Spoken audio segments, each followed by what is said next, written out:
Hello everyone. Just a quick sound check before we begin. This is going to be sort of like the Destiny annotated video, which I'll relabel to that so there's some consistency in the series. But basically, for those of you for whom this is a first time thing, what we're going to do here... Hello everyone. And of course my phone's not muted. What we're going to do here is we're going to watch the debate. I'm not going to interject. I'm going to be silent for most of this. And in the right side, I will be, as quickly as I can, writing down the arguments as they come out, and so we can sort of like see what's going on, see if they're drifting from their arguments, see exactly what it is they're saying and what it entails, what follows, so on and so on. And then at the end, if we have time, we'll go through and we'll see, like, can any of this be salvaged? Does any of this have to be rearranged? Like, what did they end up saying by the end of it? So it's pretty simple, but I like this format because it forces me to watch this carefully, so I get a lot out of it too, and it's not a huge endeavor to prepare for this kind of thing. So we're gonna wait like 2 minutes, and then we'll start this up.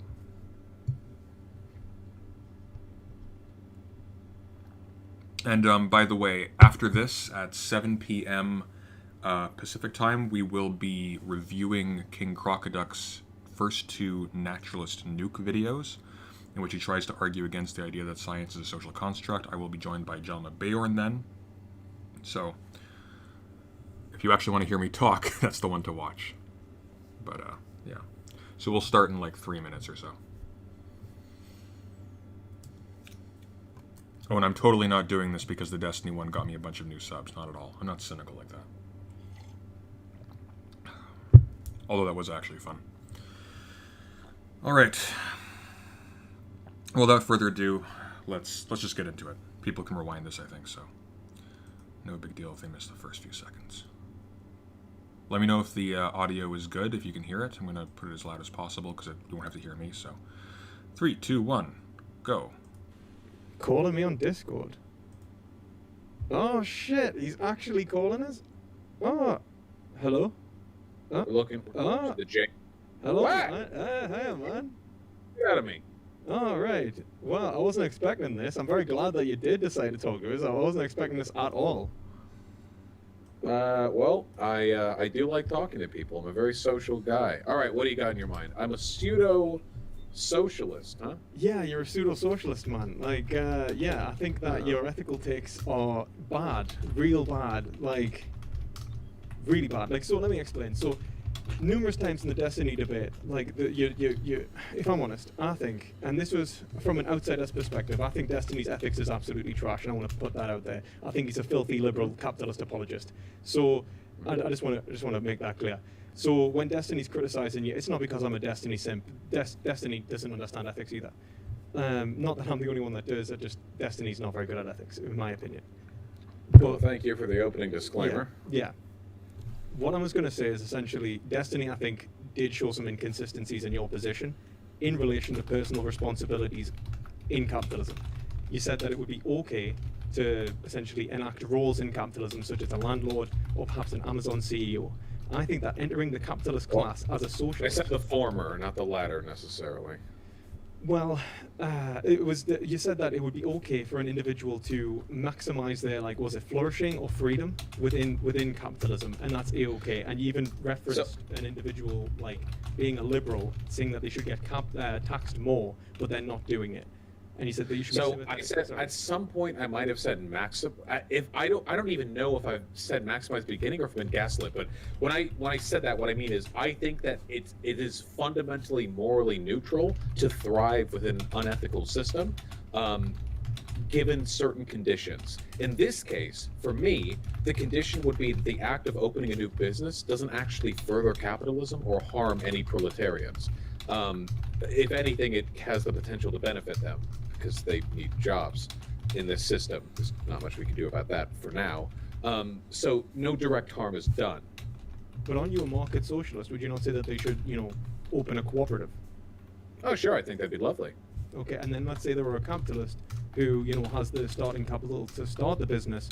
Should they not, lend the money to the cooperative in order to start the business, and then indebt the cooperative to pay them back as a way to maintain that, like, they are providing the starting capital but then the responsibility is to not, hire wage slaves. Like, can we justify an individual's, do the ends justify the means, or in relation to giving people Well, the jobs? ends always justify the means for me, right? Well, but this is the thing. Like, when you say that you're a consequentialist, not always. Like, when we talk about like principles, like many consequentialists hold to certain principles. Henry Sedgwick being a particular one. Henry Sedgwick, and this is like Peter Singer, so on. They understand that there are certain standards from which we all must meet in order to maximize utility. That utility and utilitarianism is dependent upon not just an individual's engagement within a system, but the perpetuation of that system in one's normative capabilities and universalized. Right. I mean, yeah, we can. So we can run it. So my argument would be that the act of opening a business as a socialist is morally neutral because you're not adding harm to the world, because there's no negative utility being added to the world from your actions. Now, I think it'd be good. Now, that's new. Sorry, I just realized the mic was still going. Is that fixed now? Could you guys hear that enough, or shall we keep going?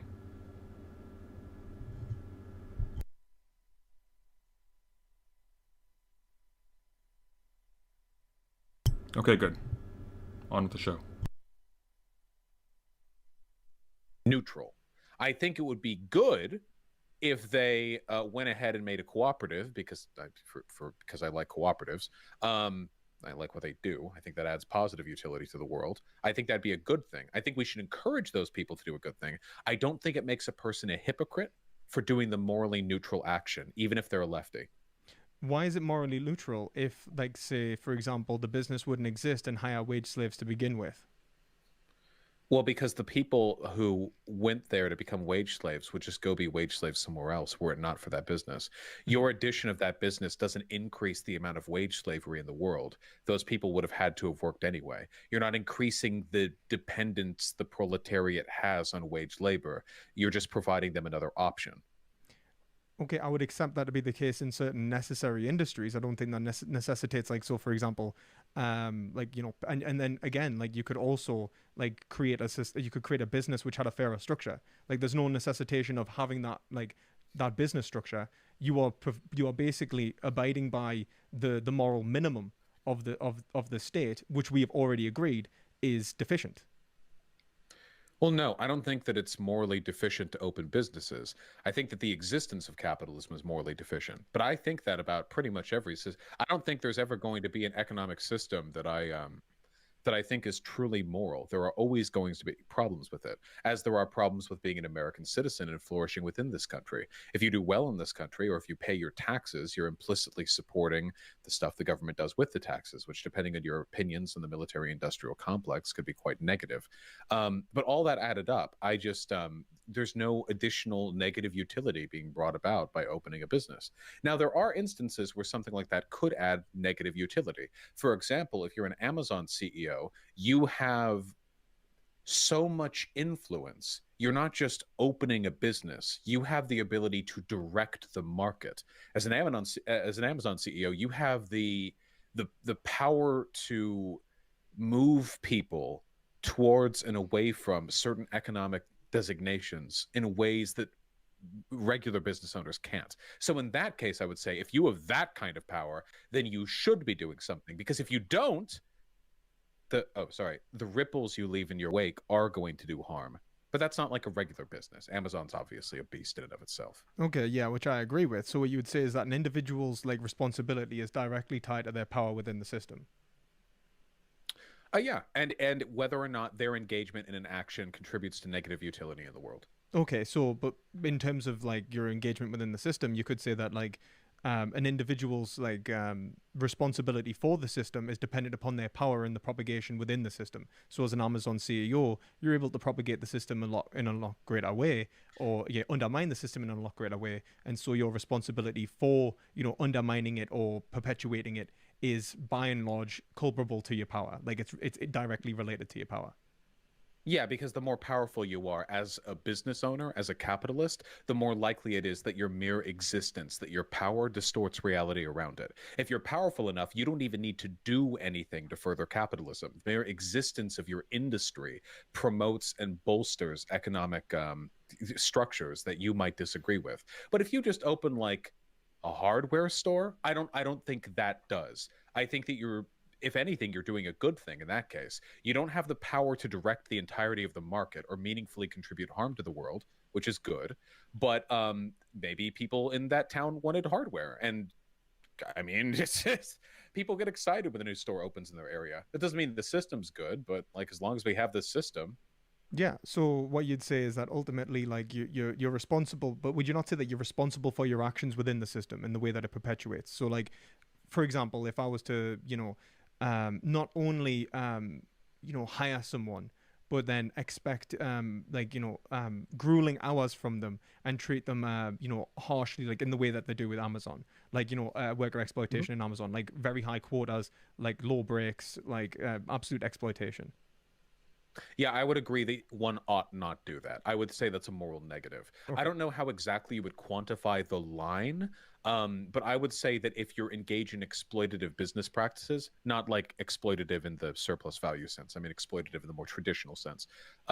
If you're engaging in those types of practices, or if you're engaging in behavior or paying wages that puts you like below par for what's expected in your area, then I think that would be a moral wrong on its own, Okay. because in that case you may be providing jobs to that area, but the jobs you're providing, you're making the choice to make them worse than what they could be otherwise if they went to other places in that location. Okay, but then if we were talking like obviously Amazon CEOs one, like let's say if we were to say like landlords, you said that that's like Mhm. necessary. Like one, I would disagree with that. Like absolutely, and I think social housing, for example, is a viable alternative. And so if I was to disagree with being a Can you landlord, describe social housing? so like in Britain we have council housing, like as in like government owned housing, which is given to tenants, in which Mhm. they are the guardians of the house. They are given like essentially more freedom over the house, and they pay lower rent in relation to like the costs of living. So it's essentially government owned housing, right? Like state funded, right? Or Yeah, state no, owned. I did clarify this in my conversation with Destiny. Right now, for the most part, there's basically just homeowners and people who rent out land. That's basically it. America doesn't have much in the way of social housing or communal housing or anything to that effect. But if you wanted to become a landlord and in doing so you were preventing the development of that kind of communal housing, then I think that would be a moral wrong. But is that In not what most parts of landlords America, do? Is that not what huh? landlords always do? Because, like, if you look at it like this, if individuals weren't engaged in the process of becoming landlords, and we were to universalize that, like, if we talk about like obviously moral systems, as you do, um, the What do you mean reality. not engaged in the process of becoming landlords? So what a landlord is someone who commodifies shelter and then rents it out at a certain rate, right? Now that is But what a do we do to get rid of that? Like well, now, well what like as an individual, well I would say what do you? I would say that one, not becoming a landlord would be a great start, in which case you don't enter the capitalist class and then actively politically advocate against landlords existing, which would be like, becoming a socialist and, moving towards social schemes, which, propagate like individual property ownership and, Can't you government be a ownership. landlord and do that? You could be a landlord and do that, but then I would say that you're contradicting your own interests. So like, Sure. I mean, Engels did, didn't he? well, But if a socialist were to become a member of the bourgeois, I would expect them to counteract their own interests. but what I'm That saying would be is my expectation. what I would expect is in terms of a master slave dialectic, that the slave's job in the dialectic is to equalize their relationship by seizing power, whilst the master's job is to diminish their power and give it back to the slave. So in terms of like the being a landlord, I would say it's an inherently exploitative relationship, and that needs to be abolished. And if you are a Sure. landlord and you could choose not to become one, or like you want a Well, then landlord rather, and you choose not to how do become you one, rent then? well then you could obviously, like what I'm saying is that in which case we're going to have a deficit in which this is going to need to be filled. The government is either going to step in or the housing market will collapse, and so the government will step in. And if the government doesn't step in, then the housing market collapse. But we're basically creating a level of political power which forces the government's hand, or we're not. Well, that would what you're describing would cause an unimaginable amount of suffering to average people. We people need to very few people right now can buy a home. If that was the only thing people were capable of doing, we would we would see a precipitous rise in homelessness. The way our system works right now requires the existence of landlords or some system to allow temporary housing. But if you want a top-down social push, that's fine, but I don't think that like not renting out your property makes the government more likely to engage in housing reform. No, well, like, look, if you've already got the property, then you're already responsible for it. That's different. Like, then I would say that your responsibilities are different. You could rent it out Mhm. at cost, for example, and then in which case you're essentially you're not enriching yourself upon the backs of another, right? So like that would be a separate like moral take. But in terms of like your responsibility in the perpetuation and like consolidation of more and more properties, I would say that ultimately, if you are consolidating properties, commodifying it, and then exploiting individuals who rent them by charging the the neutral amount, as you say, like the market value in which the rent is done, I would say that you are doing the wrong thing. It's not that you are doing merely a moral neutral thing. You are precipitating the harm of the system, which and the system itself is morally deficit. So, in other Well, words, the system will continue to exist whether or not you. So hold on. There's one thing there that you said that I do agree with. The act of ruthlessly buying up properties and engaging in real estate acquisitions to form a rent market to become a little slumlord. Of course, I think that's a negative thing. I think that's a distinctly negative action. It's a bad thing to do, socialist or otherwise.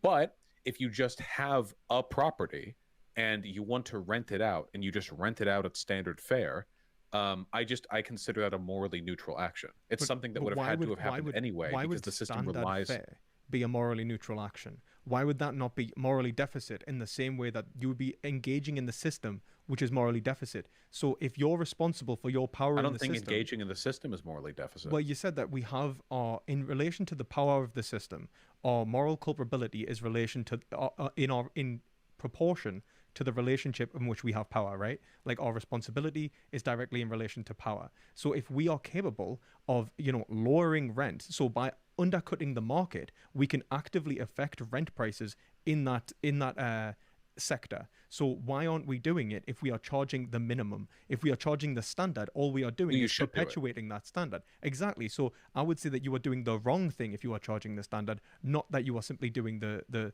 morally neutral thing. Oh, well, then at this point, we're just arriving at irreconcilable differences in where we place the threshold for morally obligatory behavior. I think that it would be a neutral thing to take properties that you already have and rent them out at the rate which is considered a fair market rate. I think that if you're a socialist, you should do better than that. You should rent it out at cost or at least closer to cost. But I don't think it makes you a bad person to engage in the standard of fare. I don't think you're contributing negatively to the utility in the world, because if you hadn't done that, if you just owned this property and didn't rent it out, then it would just be an empty property. If anything, you'd be contributing positively to utility by adding another house on the market for people to rent, because you would be providing more opportunity in areas that might be difficult to get a house in. But how could you say that you're not doing the wrong thing if you're actively engaging in the standard affair when socialism is an active rejection of the status quo and the propagation of a political shift? If you're a landlord who actively precipitates the status quo, and that is the ever rising rent prices and costs of living, then you should actively seek to subvert that by understanding your political responsibility as a landlord in reference to your power within the market. Should you not? Yeah, you should do it. But if that's the case, your problem isn't with landlords. It's with landlords behaving irresponsibly. Would you have a problem with a socialist, a wealthy one, engaging in a ruthless acquisition of properties to form a slumlord empire and then charging everyone at cost? Would that be moral to you? Um, what if someone was to, like, let's say, use it depends obviously in relation to, like, one, I'm not a utilitarian, so I'm not going to just look at the consequences and see if I can justify everything. I'm going to look at, like, essentially moral reasons, and I think that's what we need to do more, because I think at the end of the day, like, engaging in right reason, regardless of whether we are deontologists or utilitarians, is the only way that we can gain some level of ethical truth in relation to how we are behaving as being right or not. So at the end of the day, what I would like to see is whether the individual was using right reasons in determining whether they were actually creating a quote unquote better society, and whether this would create a better society. So if we universalize this behavior, what would be the result?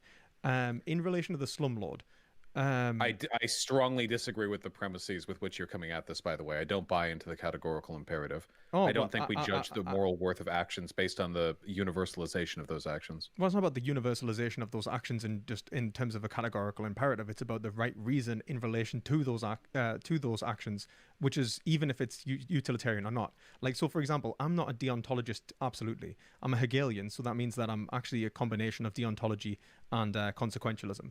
Probably Imagine easiest. unironically being a Hegelian after Marx owned you guys. Oof. Ooh, but even Zizek's a Hegelian, and like any real base takes is understanding that like ideology is fundamentally expresses what material is in the first place. That materialism can't explain what the foundations of the dialectic in any ways. So All right, unless okay. so, We'll get to answering my question now. We're getting too deep. I'm not a philosopher.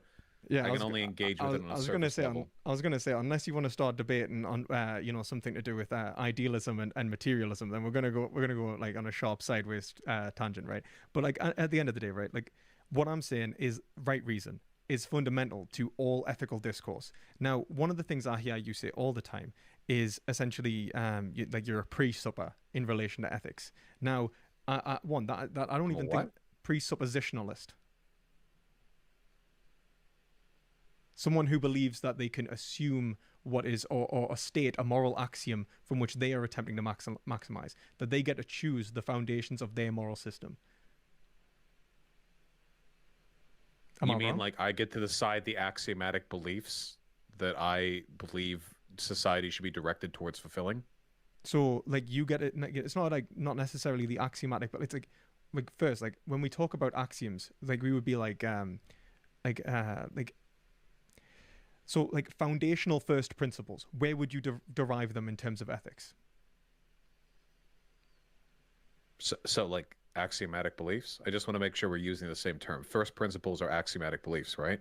Properly basic beliefs. Well, yeah, I would say that where we derive our first principles would either be necessity. I arrive at them purely through subjective preference. Okay, through subjective preference. Okay, so what I'm going to ask you now is how do you know what your preference is? Well, I think that a preference is a cognitive process. So whatever preference I arrive at must necessarily be the one which I adopt. Have you ever encountered what's called the Frege-Geach embedding problem?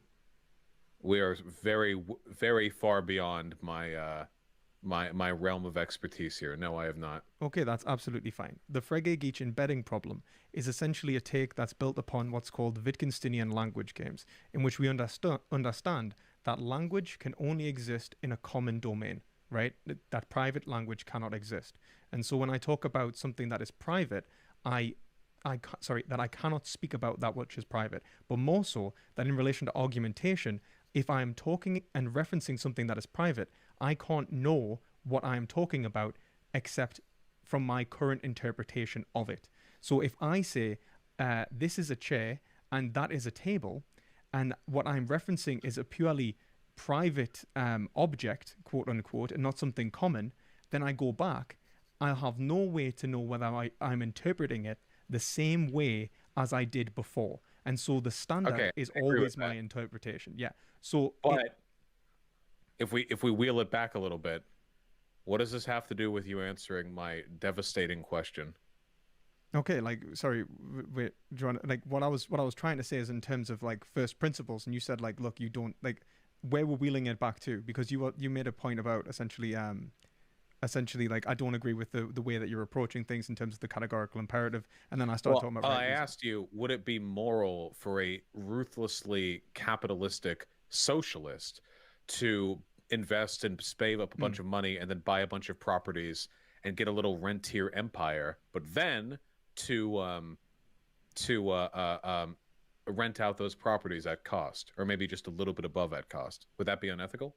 Well, what I was going to say is that my ability to answer that question is dependent upon like reason itself and our engagement in it as a community. So like this is why I'm a deontologist, at least to some degree, because I understand that even an expression of the consequences depends upon my engagement within a structure of argumentation which exists between agents. We talk about whether the consequences actually would be better or not than the means in which I come to them, and whether if people engage in this systemic, in this moral system, whether it will ultimately maximize the consequences or not. So even if you're a consequentialist, you have to do that. And that's what I was trying to express, and that it has to be in between agents. If you're asking me personally, like intuitionally, right now, what do I think? Would a slumlord who, maximizes his own personal gain ultimately to only create a socialist, well, not a socialist, it would be like a more socially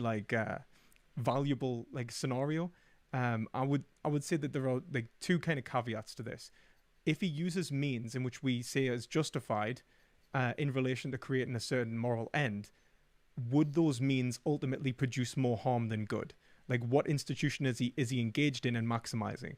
If it's the being a landlord, then ultimately he is going to be causing the exact same harm that he is then trying to solve. So he's basically stealing a wallet and then taking $100 and giving $5 back. He's producing the problem that he's trying to solve through philanthropy. If he's essentially doing it in relation to another industry, then he's creating another level of harm which we need to weigh against the good that he's producing. And now these are the kind of questions that I think we need to engage in. But ultimately, if we can undermine, for example, the whole problems causing system, then that's what we should do. Not cause the problem rather than try to solve problems through redistribution. I mean, hell, that's the difference between liberalism and socialism in the first place, right? We don't try to, apologize for capitalism. We try to subvert it. No. No, so you would say that we apologize for capitalism. No, I would say that individual actions don't have much to do with institutional reform in this regard. I don't think that a person's decision to go ahead and buy up a bunch of properties and then price them all, or rent them all out at cost, I don't think that bolsters the commodification of housing. I just don't see that happening. I guess if you got large enough to a point where you were lobbying for a lack of housing laws or a changing zoning laws or stuff like that, then that would be the case. But I think that just on its face, the act that I described would be good, because before, people, if they want to rent in that town, they got to pay $2,000 a month, and now they can just pay $1,000 or but then $1,500. Obviously, even in terms of the consequences, the actions in which he has taken will have consequences on the lives of other individuals. And obviously, if we what has he done to accumulate the wealth which has allowed him to own the property, which has allowed him to to do this? You said that he's using unscrupulous business methods. Okay, well, we're just talking about landlording now, so let's not obfuscate by talking about how he got the money. But let's just say he got really lucky in a couple of trades. It's your example. Okay, well then he got his initial money by getting really lucky with a couple of trades. He participated in the GME fiasco. Right, and he won the lottery. Yeah, okay, he won the lottery. And he decided, fuck it, I'm going to lower the rent for everyone in town. I'm going to build an empire, and I'm going to price everyone at cost. But then that only bolsters what my point was in relation to personal responsibility in relation to the market, in which I said that, look, abiding by the status quo would be morally wrong. He's actually actively trying to subvert that market. He's trying to... So you do think it would be good? It would be good if he was engaged in essentially... undermining the current status quo within the capitalist market. But then I'd say he's a socialist in capitalism. He's not a capitalist anymore. Well, sure. I mean capitalist in the sense that he owns capital. But yeah, okay. So if you think that's positive, and I think that's positive, and I think that's lovely, actually, what if you just have a big old apartment building filled with 40 apartments, they're all rented, and then guy wins the lottery, and he thinks, housing's a safe bet, and he buys that whole apartment block. Now the 40 rents go to him. He doesn't change a dime, but he doesn't add to or decrease the total number of people who rent, doesn't add to or decrease the total amount of social or economic capital invested in landlording. Do you think that is a morally negative action? Yes. How so? It's morally negative because he understands, and I'm assuming that we're talking about someone who understands some sort of ethical discourse, so that he has some sort of ethical decision-making, criteria. I'd say that if he understands socialism, then he understands that the status quo is currently exploitative, and so he would be perpetuating the continuation of that exploitation. How is he perpetuating it? It was happening anyway. Because he has now got the power to subvert it. his responsibilities happening directly. anyway. Yeah, but you just said that he's The net responsible. utility hasn't decreased. But his power to modify the utility has. That's an individual's responsibility, is it not? I mean, it's good if they do that thing. I don't necessarily think that if a person is a socialist, they're responsible to do more. I think anybody should be expected to do more, but I don't think that's a component But of being a socialist. it's not about him being a socialist as being responsible to do more. It's that he's a socialist, that he knows that we are responsible to do. If we have the power, we are more responsible than we have been, as in we are being irresponsible when we are capitalists, and that is wrong and bad for people to exist in capitalism. And so as a socialist, he understands that he should try to subvert the current system, to lower rent prices, to do the right thing in order to maximize the utility of the general populace, right? So being a socialist just makes him aware of his moral responsibilities. The capitalist is doing the wrong thing because capitalism is wrong and they are perpetuating that system. But being a socialist, if you are given the power of a capitalist, you should seek to subvert the system by doing what is right. Sure, I mean, you can say that, but I can never say that an action is morally negative if it doesn't decrease the total utility in the world. Now, you could argue that a socialist would, could expect more from them. And I think I would agree with that because I've said that to people in my community. They say, Vaush, I'm a landlord. Vaush, it just came into some money, et cetera, et cetera. You try to give them good takes.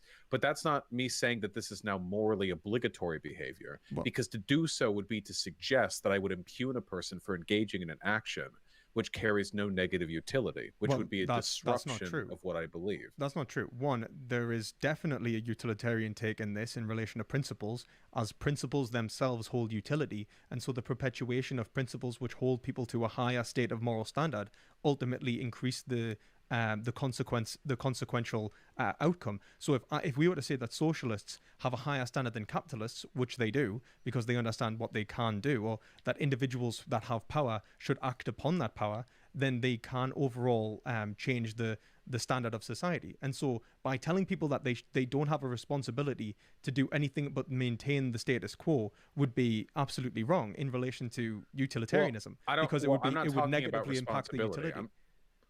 I'm just talking about positive and negative utility. I'm not talking about responsibility. I'm more than willing to admit or to believe that socialists should be expected to do more, or that they should be responsible for more. But I still can't say that the neutral action is a moral negative if it doesn't increase negative utility in the world.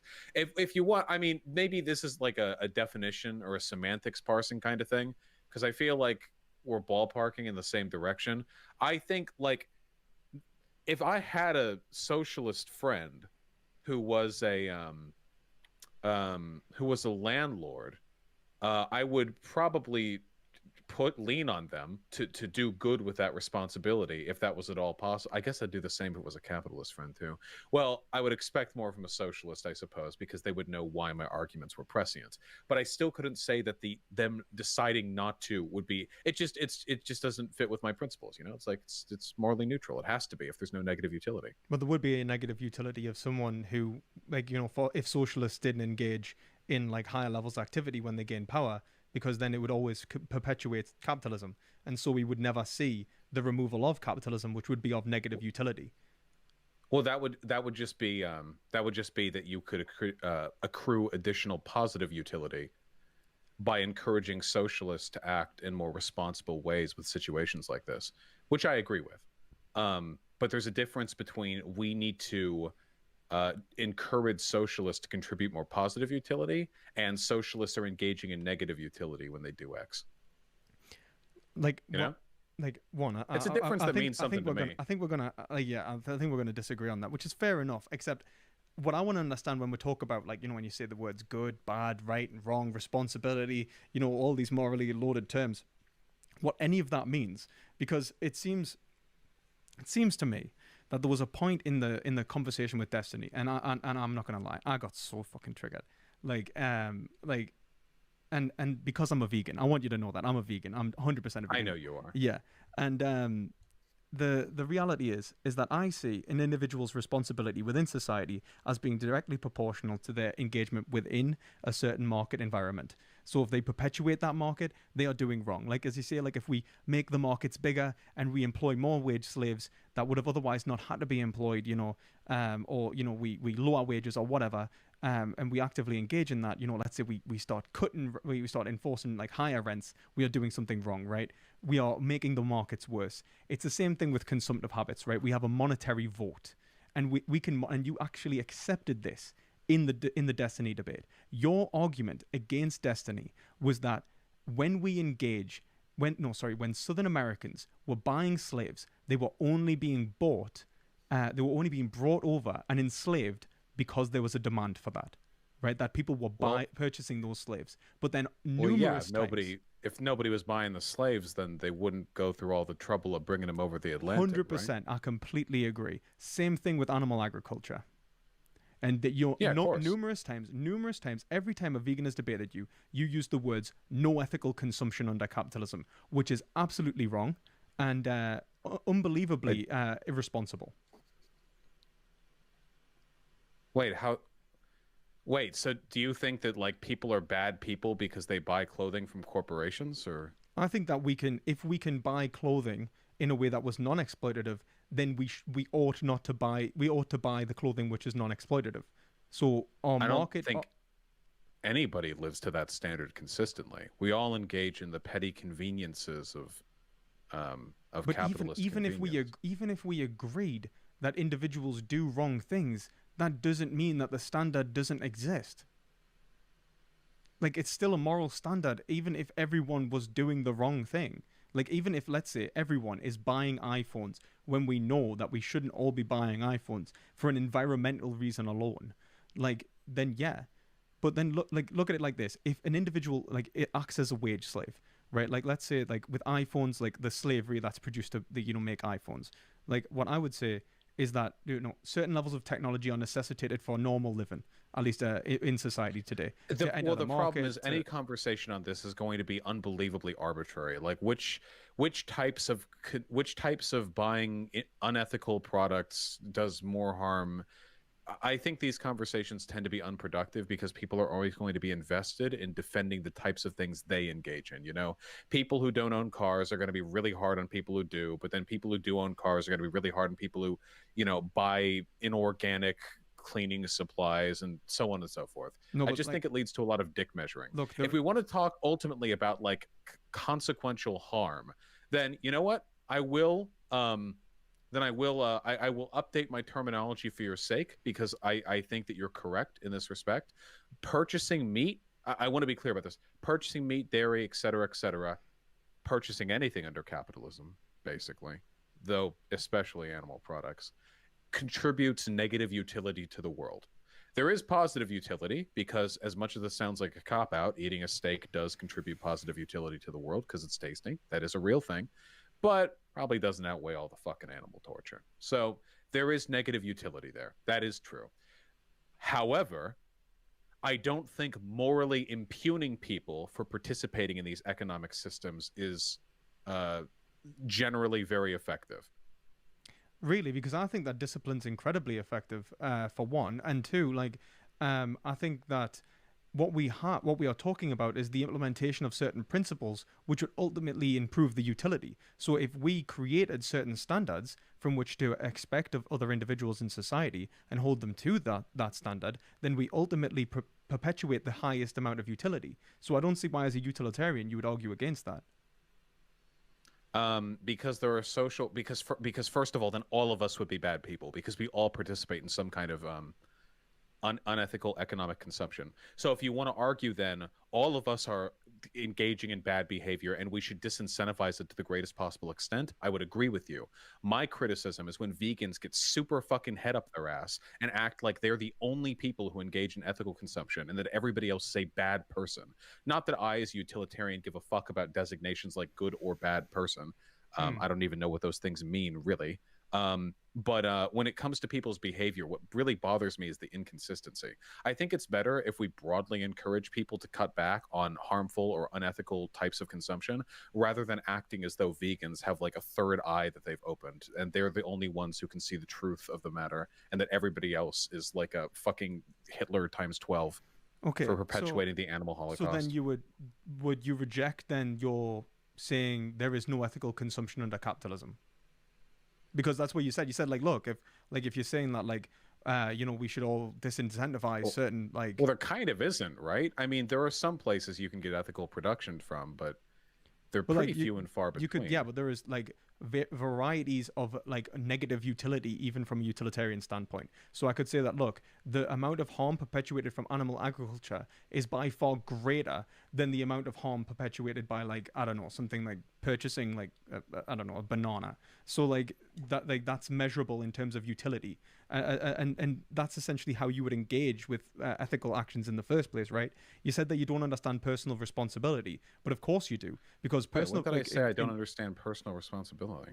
you said that you don't understand like what it means to be like a good person. Sorry, that you're a good No, or that bad no, just person. those the term good and bad person are meaningless in a consequentialist sense. A good person would just be a shorthand for a person who does good things. Yeah, And a bad person would be a shorthand for a person who does bad things. yeah. But people who do good or do bad things, we all do good and bad things, and we all do them to varying extents, and those extents change with time. So the essentialist critique that vegans tend to engage in, where people who eat animal products are bad people and they conveniently ignore all of the other ways in which they contribute to unethical industries, that's what bothers me. Oh, I don't think that people who eat meat are bad people. I think that people who eat meat are indoctrinated into a system which leads them to think that they are unculpable for their actions and that they ought not to do something about it when they have the power to modify the system to produce a greater overall consequence. To use Would your, you levy that criticism against all people, including yourself? I would say that is true against all people. Like, yeah, like I was indoctrinated. Absolutely. No, no, no. I mean, like for you now, there has to be something that you do that you don't need to do. Yeah, probably. I would say that like I'm trying to think of like of an example that would at least even be culpable to the amount of harm that is perpetuated by animal agriculture. But I Well, if we can't. want to talk about if we want to talk about thresholds here, then yeah, animal agriculture is definitely a biggie. But then you could argue Can you think of that anything as big, nearly as big huh? even? I mean, as utilitarianism, it's about numbers, right? We're compiling moral value at like one Sure, sentient being at and a time. superseding responsibilities. So you could argue then that the reason why we can't meaningfully deal with animal agriculture is because of capitalism, and that you actually bolster capitalism when you order stuff off of Amazon. So while it may be the case that animal agriculture does more harm to society, you actually can't address the animal agriculture until all the greedy people who buy up all the shit off Amazon stop doing the stuff that they're doing. And then That's it's like, okay, not true at maybe all. actually, huh? That's like I'm sorry to say, but that's a really bad take because you can't address a single market within capitalism without addressing the system itself. And then two, you could also say that look, you're like yeah, perpetuating capitalism is bad. If you're funding Amazon, that is bad. But then it obviously it's depend ought implies can, and I think that that's relative even to a. I think that's Well, I don't say ought generally. okay, but even if you, Um, that's your problem.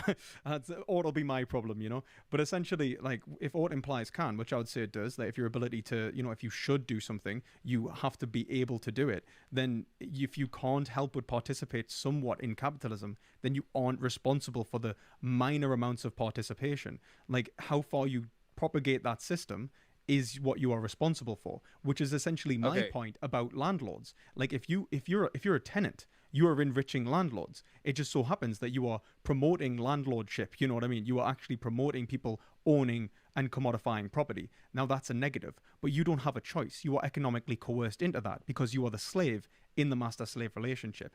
If you are the landlord, you are the, you could be homeless if you really wanted to. if you oh right, and being homeless does what? Ultimately undermines the whole point, which is essentially that individuals are not being allowed to express like a minimum living standard by having a house that they can call theirs. So Well, the point, if you back it up, is utility. You don't want people to be homeless because it makes them miserable, but it also makes people sad to not eat cheese.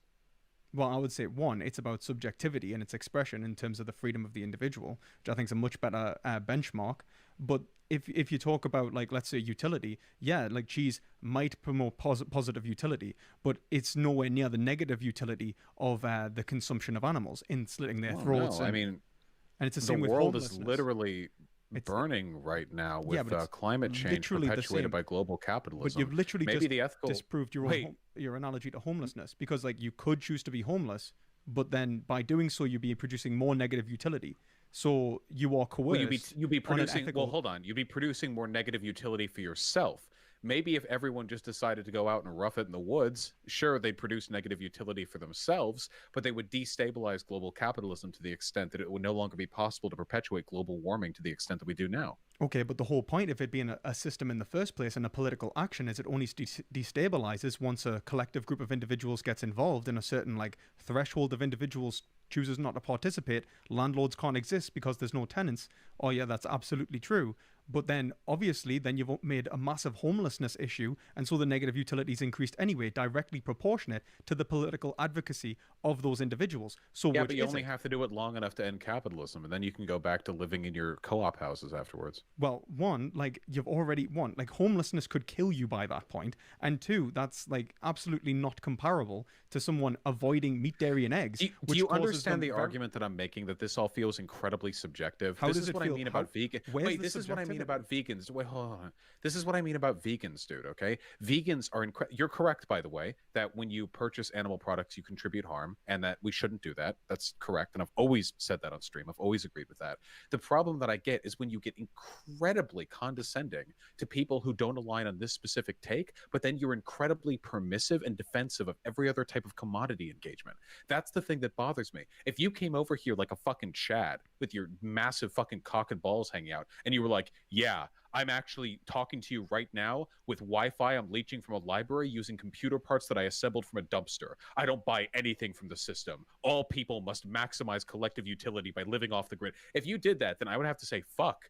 You're objectively morally superior to me. Or you could You've just say taken a that your great political personal sacrifice advocacy. to avoid using your commodity purchasing power to contribute to unethical systems. Or you And could if you be just came here to politically say, I think advantageous. people should do better on these issues in general, that would also be good. But for you to come here and say, hey, veganism's number one, veganism's the issue we need to be focusing on, and all these other things, we don't really have a choice. That's what bothers me. You're a utilitarian, so veganism being number one should hold relevance to the amount of sentient beings which are harmed, which are considered equal under your, moral takes. And two, I would say that your political advocacy isn't dependent upon just like your engagement. Let's say you're homeless, Chad leeching Wi-Fi, promoting that lifestyle. You're ultimately going to undermine the value of the subjectivity and the utility that you are trying to propagate anyway. It's not a rational take, and that's the importance of reasons. Well, you destroy have the you system. ever bought anything from any store ever that wasn't a cooperative? There are lines here. I can acknowledge that animal agriculture is the worst of them. I just wish that you would acknowledge that it's a gradient. I can honestly agree that there is a gradient in terms of look, if you are buying iPhones unnecessarily, you buy a new iPhone every year, yeah, you're doing the wrong thing. Absolutely. And I think that ethical consumerism is a gradient. I just think that the most pressing ethical consumerist action is veganism, primarily because we can destabilize an entire market. Okay, we don't have to challenge the entire system. As socialists, we are taking a much greater endeavor than veganism. We have to destabilize an entire global capitalist climate. We have to destabilize the global economy and swap it out for something entirely different. We need to not only destroy this one, but we need to propagate a new and functioning system.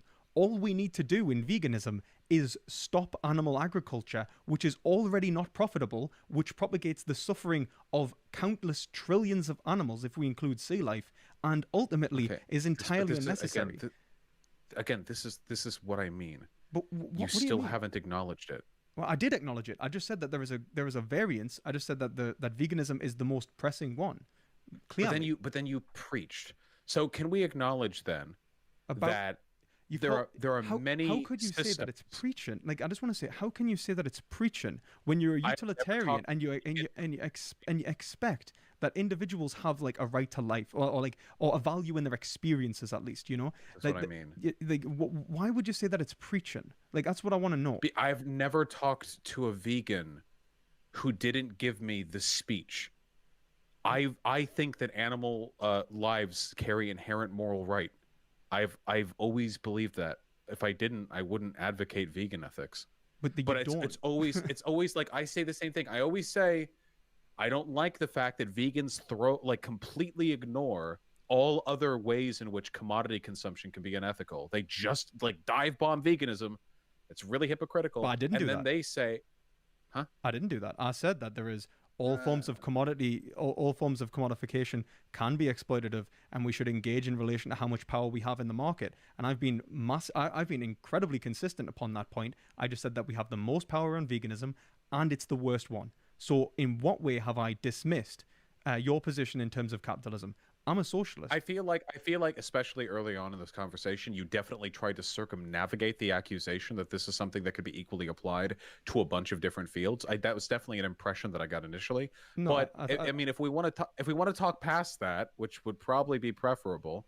Well, I'll make a quick point if you like. All I was saying when I was talking about necessitated markets is that there are certain markets which are unavoidable, like as you say, like for example, the consumption of a certain amount of food, water, and shelter, for example, as a society is unavoidable. We are coerced into that by either capitalism or nature. Okay, but I'm not talking about needing to drink water that you get from your local plumbing tap. I'm talking about a constant pleasure-based commodity consumption that people tend to engage in if they are not desperately hedonistic poor. consumerism. Yes, hedonistic consumerism. So, okay, do you think a person is a bad person if they eat meat? No, normally I think they're indoctrinated. I think they're doing a bad thing. Okay, indoctrinated into what? Into an ideology which allows them to dismiss their responsibilities to the market and their responsibility for animal suffering and death. They think it's natural, normal, and necessary.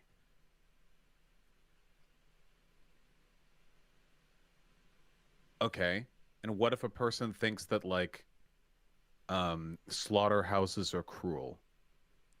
They are cruel to both animals and humans. Right, so what if a person thinks that? So they have enough cognitions to recognize that. So they think that they're cruel, but then choose not to act. Yeah. Yeah, they're a hypocrite. I'm not asking if they're a hypocrite. I'm asking if they're a bad person. Are they bad? What would I count as bad? Yeah, I would say they're bad because they're acting irrationally, yeah. Okay. Yeah. So, I mean, if you want to talk about what we mean by good and bad in the first place, I'd say that, like, when we talk about good and bad actions in the first place, we're talking about reasons.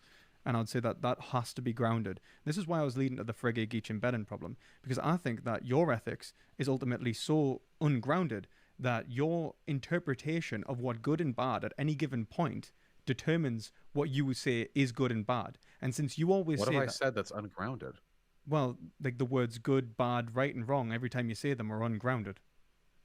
What do you mean by ungrounded? As in, like, flying in some sort of subjective vacuum in which you've just assumed, like, some sort of given end. You mean because I'm not a moral realist? Yeah, I mean that because you're not a moral realist, yeah. Okay. I don't care. But Dude, no wonder moral realists are so insufferable to talk to. Like, I can't dignify this conversation where you have not even axiomatically grounded your principles in the epistemological framework of reality. Come off it. So axioms are subjectively determined. They're what you prefer. Insufferable, but you're putting on silly voices. Yes, that is correct. I think that's somewhat. No, come on. You're telling me that that I'm ungrounded and that I can't make decisive takes on this because I'm not a moral realist? Yeah, 100%. Like, do you want to? I was expressing the Frege, Geach, and Bedin problem, in which basically I don't know the Frege, Geach, and Bedin problem. You said that you understood it about a couple of minutes ago. No. Chat, did I say I understood I don't remember saying I understood a thing. I follow you. I'm with you. Yeah, I get it. And then you went back. But what about my devastating take? Oh yeah, I might have just been ignoring you at that point because it didn't sound like it was relevant at all. Oh, right. So but you can try again if you want to. Okay, yeah. So all I was saying. Oh, was this the Wittgensteinian thing? Was this about how the collective idea of an object exists only insofar as look, even if you were like some sort of like socio-political like relativist. I know Wittgenstein. You know Wittgenstein, okay? So you understand that you can't have a private language game. Well, I mean, you can for all the good it'll do, but it's not really meaningful. Well, that's the thing. What are you saying is that you can't have... It's not a language. It wouldn't function as a language. You wouldn't be able to convey ideas. You wouldn't even be able to hold those ideas constant in relation to your own thinking. So you can't do it. You would say that you can't. Yeah, so your argument is essentially that moral anti-realism is ungrounded because it's impossible for people who don't have the same subjectively determined values to have a conversation with each other. Well, what I would say is that what I'm saying is that your position in relation to using words like good, bad, right, and wrong in terms of like creating a system in which you try and evaluate judgments is ultimately impossible if you accept moral anti-realism, and you should instead be a nihilist. Why? Because But I have values that I think are good. what are those values? That's what I'm saying. Those values, you can't know what they are. I can. They're my axioms. I chose them. I picked them out. How do you choose your axioms? I wanted them. Okay, and how do you know that? Like what's I know that I want them because they're the thing that I want when I think of them. Well, that's the thing. So it's your interpretation of your desire at any given moment. Yeah. So, my desire at any given moment has remained consistent since I arrived at my first principles. So how do you know it's remained consistent? Because that's the Frege-Gitchin betting problem, in which you basically can't show that you are being consistent from one moment to the next. That's the whole point. Who cares? So in which case, how can you say you're being consistent? You're saying is it that you don't care? I am being consistent. But how do you know my that? Axioms change. My axioms change, and my interpretation of those axioms change. The world shifts around me and my perspective. Doesn't matter. Those positions remain consistent because they're relative to my axioms. But if the axioms change, everything else orbits around them. Even like what I would say is even the words themselves, right? Like your ability to convey a certain idea, I'd say like your ability to even maintain any manner of argumentation falls apart. In which case, how do you even know whether socialism's good or bad? I argue with people all the time. Yeah. I'm not saying that you argue. Yeah, you do argue with people all the time. I'm not saying you. I'm saying you're doing it badly. How? Because I'm saying that you don't have any manner of holding yourself consistent, which you just accepted. You just rejected validity in terms of argument, in terms of ethical argument. Whatever my axioms are is the consistency. But this is how can you say you're consistent if you say whatever my axioms are is consistent? My axioms change all the time. I don't know what my axiom was to begin with. I argue. Axioms don't do you know change what an argument? You're saying they might. Do you know what an argument is? An argument is based off premises, right? So if your axioms are in multiple premises of that argument, right? Then how do you know that your axioms are the same in both premises? And how do you know that in terms of the? And this explains why you're so inconsistent in talking about Destiny. No, because your inconsistent interpretation in the slightest. Wait, explain an inconsistency in my conversation with Destiny. So let's go back. So you started off by saying that an individual could maximize their that would be justified in expressing like maximizing their capital with accumulating capital within capitalism, and that would be absolutely fine. And by the end of it, you are saying, look, an individual has a certain manner of responsibility, and certain capitalist actions are wrong. Like that wasn't like your position at the beginning. I'm sorry, can you repeat that? So at the beginning, you said that you should not that you should actually. I'll be charitable because I don't think you said that. You said that that it would be good, or that you can maximize your accumulation of capital within capitalism, and that'd be A-OK or good, right? Now, I don't know if I ever said maximize. I still genuinely don't know. Go back, have a check. And then you said that an individual has a certain manner of responsibility in relation to certain like capitalist mechanisms, like they shouldn't like increase slavery or like make markets worse and so on. Yeah, they shouldn't add to the negative utility of the world. Yeah, but that's not how you started it. Like, and then not only that, like, do you think this might have something to do with the in a debate setting, the ambiguity of language less so than my values changing? Like, well, no, I think the fact that the ambiguity of the language is based upon the built-in ambiguity of what you just said. You just said that ultimately there's no foundation, and it's based on your interpretation. I didn't say there's no foundation. Yes, the foundation is my interpretation of my axioms. If your foundation is your interpretation of your axioms, then there's nothing holding your interpretation constant, and it's all subjective. In which case, there's no knowledge. Yeah. In which case, you can't. It's the same for you. No, it's not, because I would say that this relies upon a certain level of skepticism, which you're not going to be able to justify. So tell me then, how do you arrive at your first principles, perchance? Okay, so I would say through reason and through like necessity. How do you know you're capable of making reasonable assessments about such a thing? How do I capable? What we're going Descartes' evil demon? Yeah. Okay. I am actually. So, how do you know? How do? Oh wait, hold on. Are you telling me that in order to be able to make formative statements about reality, you need to make unjustified presuppositions about the veracity of your cognitive abilities? Are you saying that the foundation of everything that you claim to be morally realist is actually based on a set of completely unjustified assertions? Well, actually, it's necessitated assertions, and that's a separation. Oh, that justifies it. You have to accept the unjustified assertions. Well, I do too, my dude. It's not an accept. No, it's not that you have to. It's not that you have to accept the unjustified assertions. It's that they aren't assertions. They are necessitated by everyone's rationality. Your moral axioms are not necessitated. Condemned to subjectivity. Oh, it is a shame. Well, no, because we just agreed that language is the fundamental way in which we understand reality and metaphysically divest objects, which is common between individuals. Did you accept Wittgenstein's? Common between individuals doesn't mean there aren't subjective flares. You have no idea whether or not a common language actually means you're able to accurately convey empirical information. This is absolutely the distinction between socio-political relativism or phenomenalism and subjectivism. So when you're saying that like subjectivism, we are all condemned to the subjective, no, then we would all condemn to like the solipsistic. What I'm saying is that there is a separation between the subjective individual and I'm not solipsistic. Oh no, I never said you were. And by God, it's through luck. No, it's not. Okay, right. You have any other questions I can answer? Yeah, like, do you actively, you said that you gauge that, like, rhetoric is, like, the art of persuasion, right? And that everything's rhetoric and that you basically care about winning, right? Well, I mean, winning is nice. Yeah, and so what do you win when you behave like this?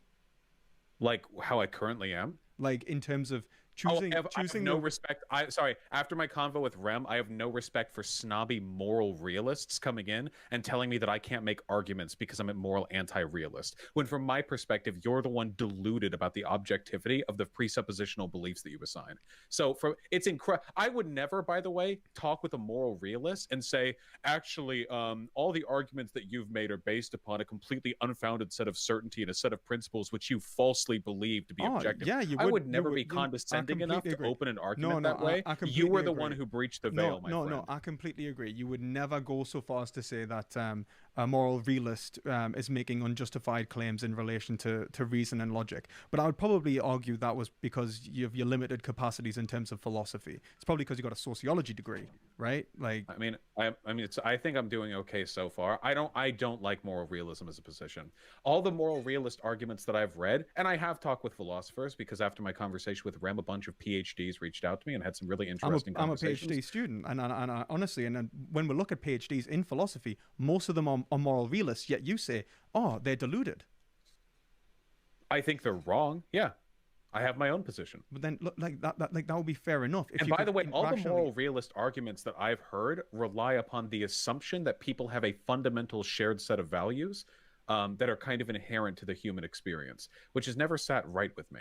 That's the common argument that I've heard in favor of moral realism. But I reject that. I know there are people who don't share those foundational assumptions. There are absolutely people who, through mental illness or through really weird socialization, adopt principles that are antithetical to what we would expect to be common to the human experience. Like, what there do you are definitely ones that humans tend to have I'm actually interested in what you're saying there. So, like, what do you mean by that? Like, in terms of like mental illness and like the acceptance of certain like non-necessitated like axioms, as you would say. Yeah, I think there are people who. What would the natural presumption of human values be? That humans generally value goodness and well-being. Vaguely, there are more specific axioms than that, but there are people who absolutely do not do those things. Oh, I completely agree with you there, and I think that if anyone who understands, any level of psychoanalysis can show, like the Freudian death drive, people are actively trying to harm themselves. But then I would say that people don't desire a given consideration of like well-being. I'd say that like sublimated in society, like that's absolutely the case. But then what we can say is that an individual values the expression of their desires in relation to value responses that they cannot help but feel. So if an individual experiences pain, the negative experience of pain is negative in and of itself. That it is necessarily negative. Isn't this like, we're getting kind of close to the Sam Harris argument though, where there is a hell and we all know we do not want to go there. And from that belief, we necessarily solve the Izzat gap. Well, no, I mean, like, I'm not Sam Harris, because I think Sam Harris, he tries his best, don't get us wrong, and I see what he's trying to do with the Izzat gap, and I think that he's not entirely wrong, bless him. I think that, I think that ultimately he's he's making a lot of unnecessary assumptions. I'd say that, like, if you want to know how to bridge the Izod gap, I'd recommend, and it's honestly, it's a nice little read anyway. But I don't believe it can be. Well, this is the thing. You don't necessarily need to bridge it anyway. So I'll just give you the reading I would recommend would be Alistair McIntyre's After Virtue. The first few chapters, honestly, brilliant for both laymen and philosophers. Really well written, really easy to understand, and he basically takes apart moral subjectivism really quickly. And you can get the audio. I know that you're like ADHD, right? Like, I've got dyspraxia. I think I might have No, ADHD. it's just, no. The problem here is that I actually already read that book. Have you read that book? Really? Have you? Yeah, I talked with the author. He said that McIntyre. it was all bullshit. Oh, fuck off. Oh, well, you got us as well. Fuck you. Right. Man, I don't know. There are probably excellent arguments for moral realism. The problem is, because I'm a moral anti-realist, I don't necessarily think that there can't be objectively correct arguments for positions that I disagree with. I mean, if we're talking fundamentally about like first principles and like an epistemological rationalization of the world we live in, the fundamentally absurd world that we live in, it's entirely possible that I could believe with absolute conviction that I'm correct in this matter, and also believe with absolute conviction that you could be correct in this matter. Because I'm a moral anti-realist. So I'm not necessarily opposed to the arguments. I just got mad at you because you were saying that I argue poorly because of it. There was some language ambiguity in the beginning of the Destiny debate, and the reason for that is because I didn't realize that he wasn't making utilitarian arguments, which really confused me to begin with, because that's what I kind of knew him for. I expected him to be making arguments about what is good or bad directly related to the amount of positive or negative utility contributed to the world, but he adopted this really weird deontological assumption that, like, internal moral consistency is a virtue in and of itself, and that threw me off. So I started adopting terminology like good person, bad person for a bit, and it got muddled from there. I acknowledge that. Look, I will say this. Like, in terms of moral consistency, it is important for a utilitarian. And like, as I say, in terms of principles, if you want to understand how principles impact utilitarianism, check out someone like Henry Sedgwick. Like, he makes a solid argument for that under a utilitarian framework. And moving away from like the Destiny like debate anyway, like the point of what I'm making is that the Marxist critique is a meta narrative, right? So like, if Marx in and of himself, Marxism in and of itself is as a political critique of society, which is to show that the material the material conflictions between classes are wrong, that the individual existing in the workplace, which is being alienated, it's wrong.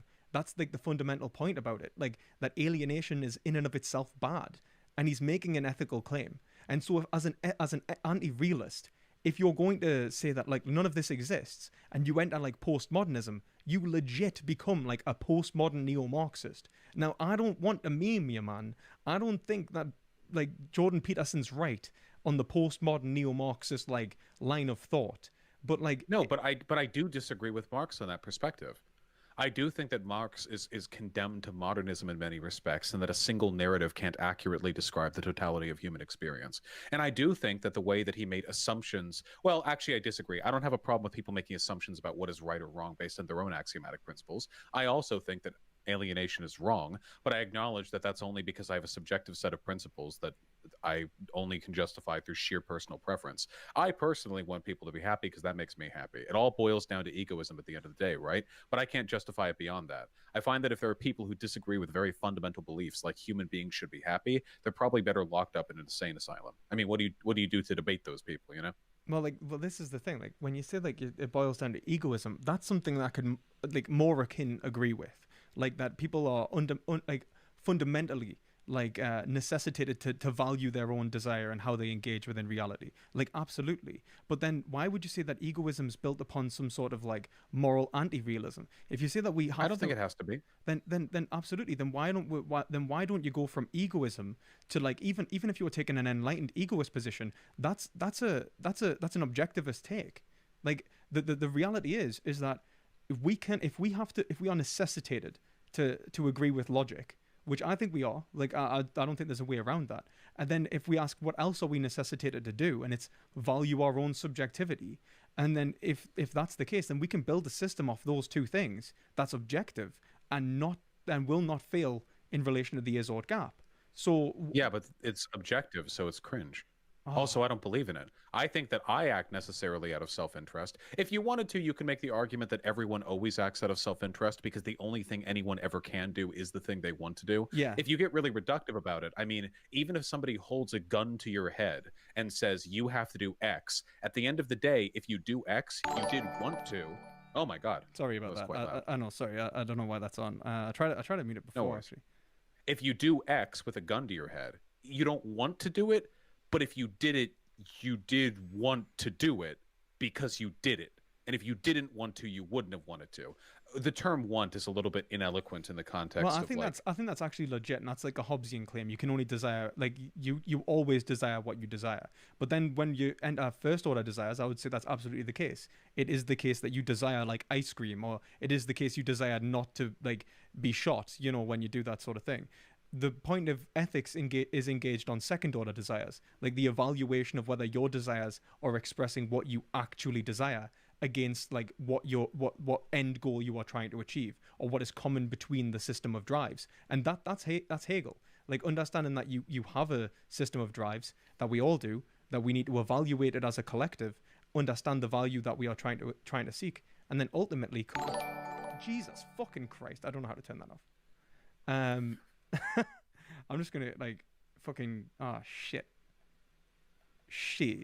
if you don't, they're just going to keep doing it. I know. That's the thing. I'm fucking cursed. Because it says that the fucking alert box is muted. I'm gonna have to just delete it. Okay, there we go. Right.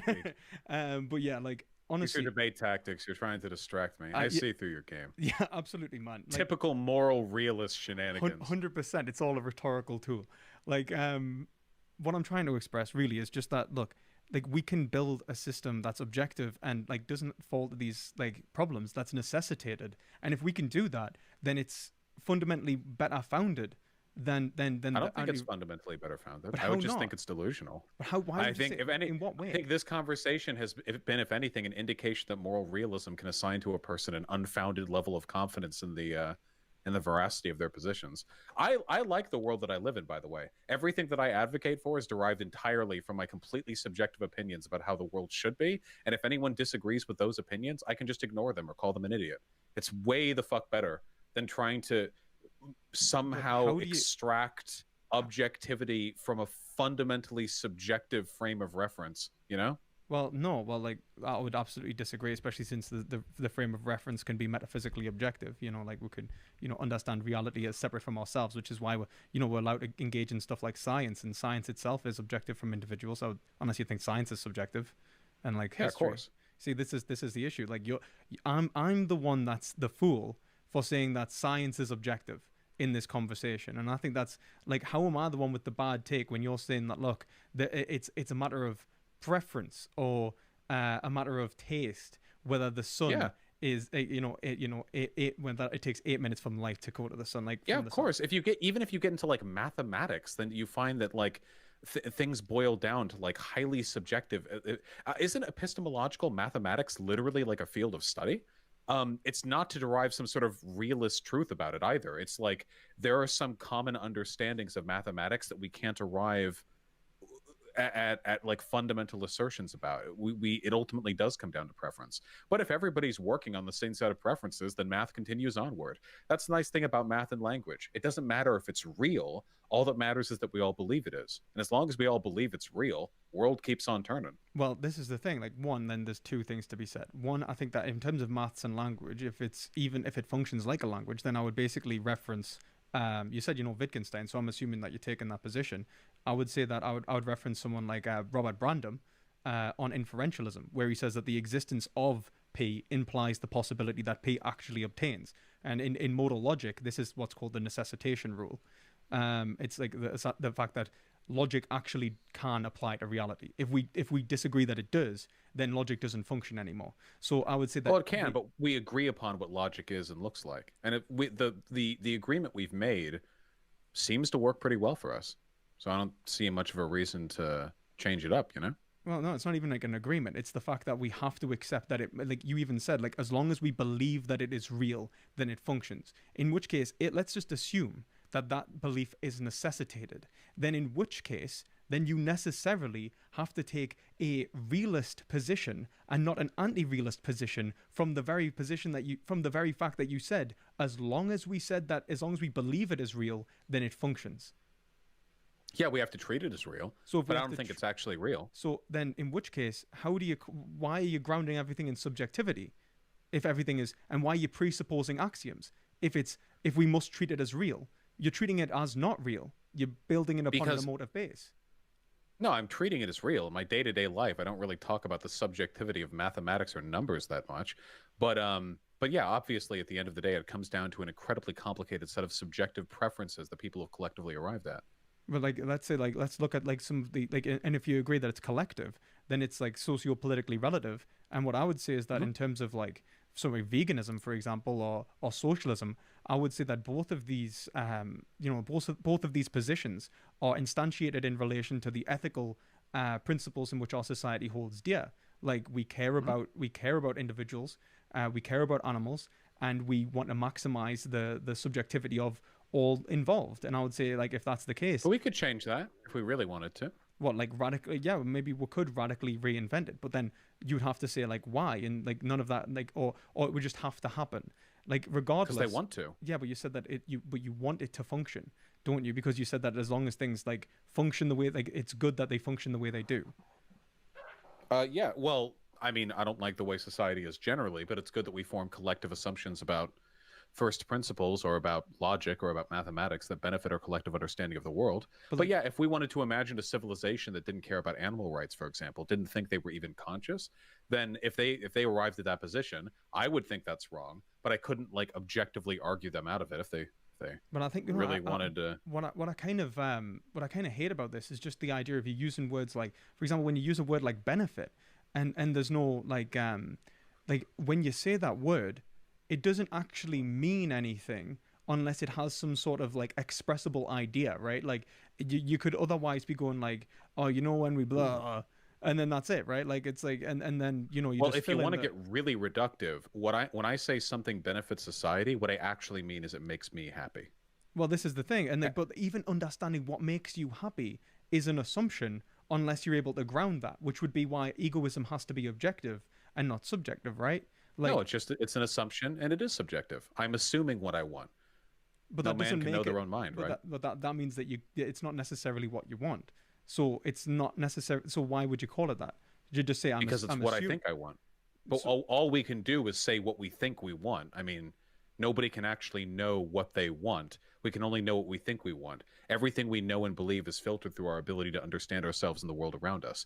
And that's the reason why I'm a moral anti-realist, by the way. Why do you think that? Why everything we think follows after what we are? What do I think what? Well, why do you think, like for example, why do you take moral anti-realism to be true? Like, what argument instantiates that position? Because I don't think that it's possible to make objective statements about metaphysical things. And why? Why do you think that it's not possible to make objective metaphysical statements? Because I think that our both our faculties of reason and the means by which we perceive the world around us are limited entirely to the physical. Okay, and why do you think that? Well, because I haven't seen any evidence to the contrary. That seems to be what we're limited to. You see, this is kind of what I'm going down. Like, I don't know if you noticed, I just kept saying why, because it's sufficient reason, right? Like, well, eventually, if you can keep asking why if you want, but eventually I say like because we can't. But I'm comfortable with that answer. I don't think humans can make commentary on metaphysical issues. We can't. We're physical beings. But issues like what is objectively right or wrong, these things don't exist in the world. Nowhere in all the universe, nowhere with a telescope or a microscope can I find what is morally right or wrong. These are conclusions that we arrive at. Oh, yeah, and as long as we arrive at right conclusions. You absolutely can. Like, you don't have to, it hasn't, like, understanding that the universe is purely physical anyway relies upon a reductionary take, which isn't necessarily, like, the case, and is a metaphysical claim. Are you religious? You're not going to sell me on the metaphysical. Oh, no. I'm an idealist. I'm an objective idealist. So, like, as I said, I was a Hegelian. So, like, essentially, I was going to say, like, fundamentally, and this is actually what you should be believing in anyway, in many ways. Because if you take materialism to be the metaphysical foundation, then, like, truth would be grounded in the senses.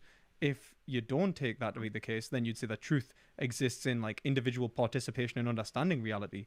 Then you're a phenomenalist, right? So like I'm an objective idealist, so it's somewhere between the two. Like I believe that I can't speak to the specifics, but yeah, truth is what we can observe in reality. Yeah, But so nobody knows what they're observing perfectly, and nobody knows what other people have observed perfectly. So the process of arriving at what we collectively understand to be a truth is a subjective one. yeah, so like what I'm trying to express here is that ultimately like every argument you're making for the anti-realist position is built upon a level of skepticism which isn't in and of itself assumed. So why are you making this assumption that like this is like, so for example, if this level of skepticism undermines the metaphysical normativity for me to make the claim in the first place, then why should I believe this skepticism is true if it ultimately shows why it can't be true? Like why How do can I, the skepticism not be true?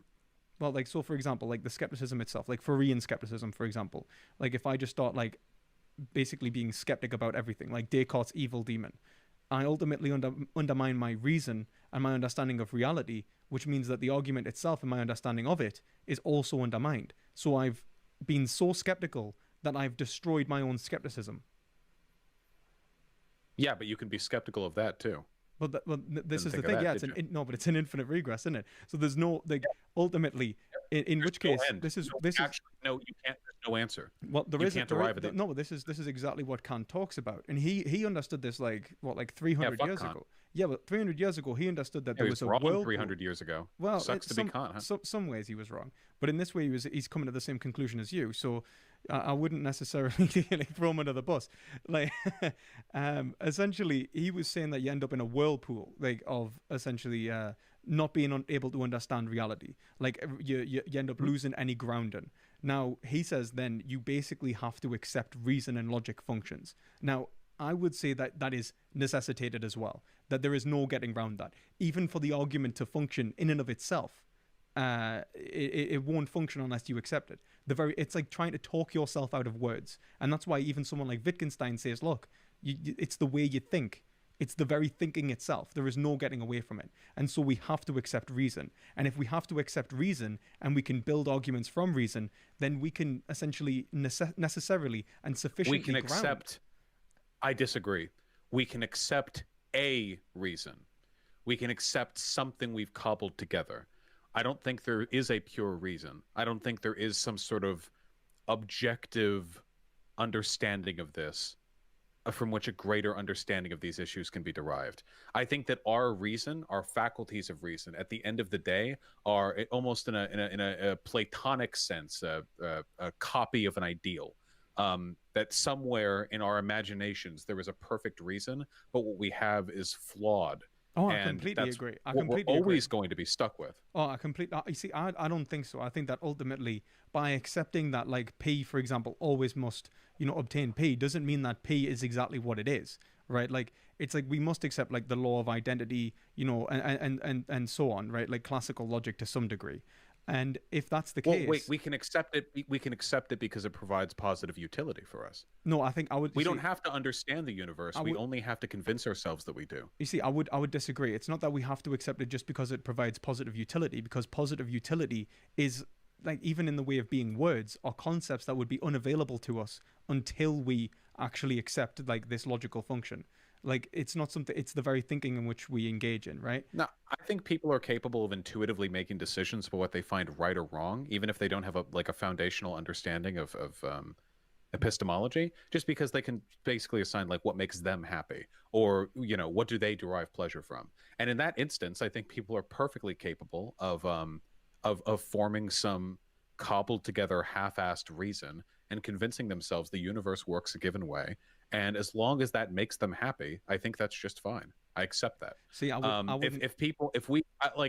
So this is, I got over a lot of my existential terror about the world by thinking of things in this way, that at the end of the day, we are like adrift in the cosmos, incapable of understanding ourselves and each other, but there's no alternative. If the metaphysical doesn't exist, then all of this bullshit about pure reason and pure ethics and like the morally grounded epistemology, these things don't exist. But neither all does we neither can- does science, obviously. There's science, yeah, but everything about science is subjective too. No, We that's what I'm arrive saying. at Like subject. all of it doesn't exist. I'm just saying that it's like just like biting the bullet on the companions in guilt. I think that metaphysics are things that we choose to believe in because we want an ideal to strive towards, but all reality exists within the physical material world. And because we are limited to it and limited to our very weak and biological means of interacting with it, there's no way to actually achieve anything even coming close to pure reason or an interaction with the pure metaphysical. That it will always remain like a cultural signifier to chase after, but it can never actually touch us. It can never affect us. I can kind of understand what you're saying there. To be entirely honest with you, like don't get me wrong, I disagree, but I like I'll say like look, even like the biological take, obviously you know that itself is built on a certain normativity, and we've already said that like the normativity grounding everything, there has to be a certain level that's accepted, and I would say that like that's at least classical logic. But what I'd say like as soon as we accept that, then we've accepted a certain way of engaging with reality, and if we've accepted that like reality must conform to a certain way of thinking and a certain way of understanding, you know, logos, logic, then ultimately logic itself can progress. Don't get me wrong, we can get a better understanding of logic and how it functions. Anyway, so like, I don't think that we necessarily end up being lost in this whirlpool, as you say. Like, one, because I think that if we accept that we are lost in this whirlpool, then all of the claims which would have put us in the whirlpool disappear with them, you know, like with it. So, like, we can't be. And then I would say, like, at the end of the day, if we are being forced to accept a certain necessitated belief in logic, then we can build an objective, or at least, at the very least, a trans-subjective understanding of reality. Now, I would What do say you mean by transsubjective? trans-subjective just means existing between multiple agents. So, like, Well, sure. If we want to say that it's possible to form a trans-subjective understanding of metaphysical concepts, then I think I would agree to that. I think it's possible. I mean, not everyone will have a perfect understanding of it, but I think it's possible to develop an understanding of logic or science, which is so foundationally justifiable in how it provides us utility that everyone adopts that same understanding, or at least that everyone can. And that it doesn't vary individual to individual, unless people choose to. That it's a collective social archetype that people can buy into. But I think I could agree to that. why are If you that's putting... a type of objectivity, though, that's not what I imagine when I think of objectivity. That's not objectivity. That's not at all. I don't agree with this, and I think that Robert Brandom explains why, that like the existence of P must always imply the possibility of P, and I think you actually nailed it on the head when you said, look, we have to believe as if it is actually the case, in which case it's necessitated that we accept that it's real. So even if it's trans-subjective, we have to accept that it's real. But like what I would say ultimately as well, like not ultimately I suppose, but why do you keep putting utility beneath everything when utility itself is built upon a certain normativity and metaphysical claim that presupposes it, like precedes it rather? Well, yeah, because I want to be happy. So all my utility claims revolve around the achievement of whatever axioms I agree. think best to. I agree. You want to be happy, so you want to express your desires and you want to live a good life. And now that's something that I agree with. But then ultimately, I don't think, one, that you're necessarily going to fall into a utilitarian framework with that. And I think two, you can understand that in relation to understanding yourself, like as you say, we have to understand like how we express our desires, like understanding that like taking coke might be really nice in the moment, but becoming a coke head, you know, and a coke addict might be detrimental to your own like overall happiness. Now that's like an ethical claim, right? Like you understand that like, look, you're not just trying to maximize a single moment, you're trying to maximize like your entire life, and like, you know, in some level. Now those are ethical arguments in relation to like the value of your experiences, and they are only possible when we start engaging with like your fundamental nature. And your fundamental nature is like you're a human. You know, we understand that you can become a cokehead. We understand that like coke will release was it serotonin? I think coke, isn't it? Probably, yeah. So you will experience positivity from it, and ultimately we can ground that in understanding what you are and how you function. And if we understand that's what you are and how you function... Well, this is the problem that I have with moral realism, because I don't know if it's appropriate to make metaphysical statements based on a collective assumption about human behavior. That to me, it seems to derive objectivity from something as fleeting inconsistent and temporal as assumed human behavior seems to me to be like a bastardization of the term. 100% don't agree that, like, not with you actually. 100% agree with what you've just said in many ways actually. I don't think you can make like deterministic claims about human behavior. I don't believe that psychology is a science. I don't think it even gets close. I don't think that economics is even a science, and so on. Like, and I don't think that's even like controversial to say. I just don't think that it creates law-like generalizations which are capable of being made. I actually did a response to Cosmic Skeptic about that, like, because he's terrible with that stuff as well. But and I've spoken to him about it before, but you know, like, determinism's really like embedded in society. But the issue is that, like, if we don't need to accept determinism in relation to like understanding our nature. We don't need to go like, look, you will 100% behave in this way. In fact, we could go like, the fact that you're capable of making a choice gives you the possibility of actually receiving like psychological treatment. So like, I would even say like, and psychoanalysis, like psychology and psychoanalysis in terms of therapy presupposes that an individual can act in a way in which, when they are enlightened to their actions and the consequences, that they can change them, that they can radically reinvent themselves. Now, I will take the existentialist like position on that, like 100%. And I'm like, you sound like an existentialist to me in like a foundation. So if we have that like precondition of choice that allows us to engage and radically invent ourselves within the world, then all we are doing in terms of ethics is understanding what will genuinely bring us the greatest expression of our subjectivity. And if that's the case, then that can be objective. There's no need for that to be like anti-realist, like subjective. I mean, you say there's no reason for it to be. I just find that a more convincing explanation. When I think of something, so maybe this could be like thresholds that we determine justify something being called objective. When I think of something that's objective, like truly objective, not objective in the sense of, like I say, it's an objective fact that the population of the United States' median age is 52, like, not like that. I mean objective in the sense that it comments on the metaphysical. I can't think of anything rooted in our understanding of biology. At the end of the day, psychology is a subset of biological and sociological research. And when we talk about objectivity, it's like you can arrive at morally objective positions because it is so necessary to presuppose certain forms of moral engagement that humans by nature of their existence engage in.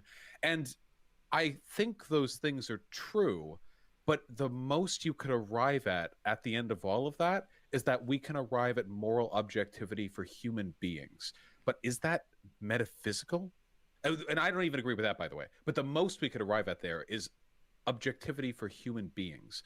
But is that really a metaphysical claim? To me, it sounds like a cop-out almost. Like, see, like, I wouldn't like, yeah, we've solved morality, but only because we kind of understand how humans work in group settings, you know? I understand what you're saying, but see, I wouldn't go that. I wouldn't like start there. I would start where Hegel starts, at the bottom of the dialectic. Like, what must we assume? I haven't read Hegel. So. Oh, I know. Well, wait, hold on. I just realized I said a lot, and it's unfair of me to cut you off now. I just realized that we've been talking for 2 hours, oh, really? and that I promised my chat a chill game stream. Can I encourage you to leave a final meme? I actually ended up enjoying this kind of a lot.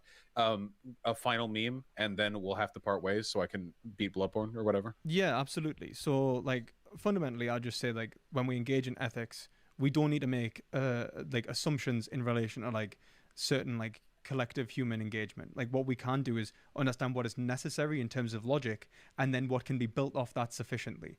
And I would say that what is necessary is logical thinking, and the expression of subjectivity, that we can't help but value that which is valuable. And then from that position, we come to understand like desire in a first order sense, expressing what, like, you know, subjectivism, quote unquote.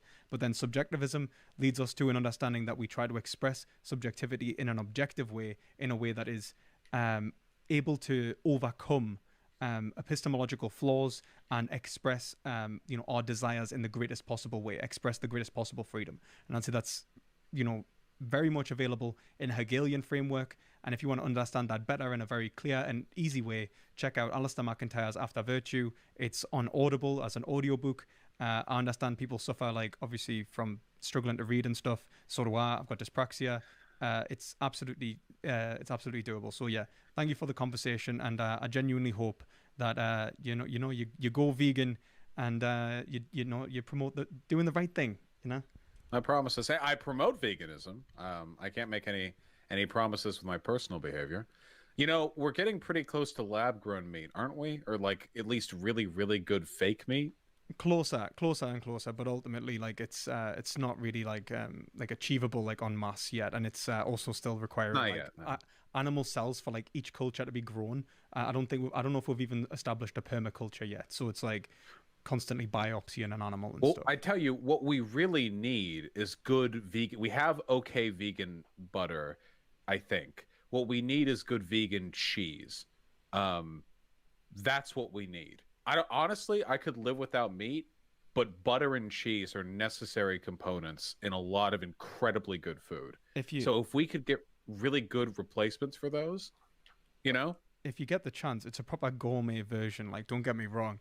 So it's like £7 a tub, but it's what do you actually think I made. am, wealthy?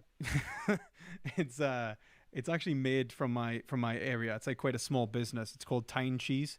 It's the best cheese. It's like cashews, like, and probiotics that's like fermented like a normal cheese. It's like unbelievable. Like proper cheese board cheese. Really great. One thing I learned recently is that you can use the liquid that you get in cans of garbanzo beans, and that works as a substitute for egg whites, like almost perfectly. Oh yeah, It just gives it a slightly more earthy flavor, but otherwise chemically it does and almost exactly the same if thing. you add sugar as well, you can even make like meringue and stuff, and it'll like work like really well. So that's like, I've done it before. You've got to proper whisk it and stuff, but like yeah, it absolutely does work. And actually, if you want like a really based like meat replacement, like animal product replacement, like food science channel, check out Sauce Stash on YouTube. He's actually brilliant at like how to like mimic and replace like certain animal products in like the most convincing way, if that's what you're going for. All right, well, maybe one day we'll get an answer to the cheese question. Okay. Yeah, no problem. Thank you for coming on, Mr. Perspective Philosophy. Yeah. Thanks for having us on. Have a nice day. Okay. That was trying.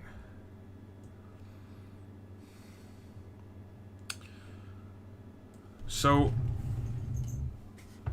I don't know. I think, like, a part of me wants to say that perspective philosophy came out on top in this, largely because Vaush couldn't keep up in like the really simple, with respect to the really simple questions, but he becomes borderline incoherent when he goes off on this like Hegel stuff, and he loves to quote. And the problem is that the quotes don't elucidate anything. They're just like, hey, I read this by this guy, or this is a thing with a difficult to pronounce name. And when you like say something like, what was it called, the Frege-Geach problem, you need to explain what that is, and you need to make a point of explaining what that is and explaining why it's important. And he doesn't do that. He just sort of references it. You're violating the Frege-Geach problem because you can't do that. And with respect to Hegel, like, nobody's read Hegel. Hegel is extremely difficult to read. If you're going to invoke Hegel, I wouldn't even cite Hegel. I would have just tried to simplify an argument that somewhat satisfies the conditions of what Hegel was arguing for, or something along those lines. But I don't know. This was like, I had trouble following this. I've got some modest capacities in this area, and I couldn't understand what perspective philosophy was saying half the time. So there's no way in hell that Vaush was following this.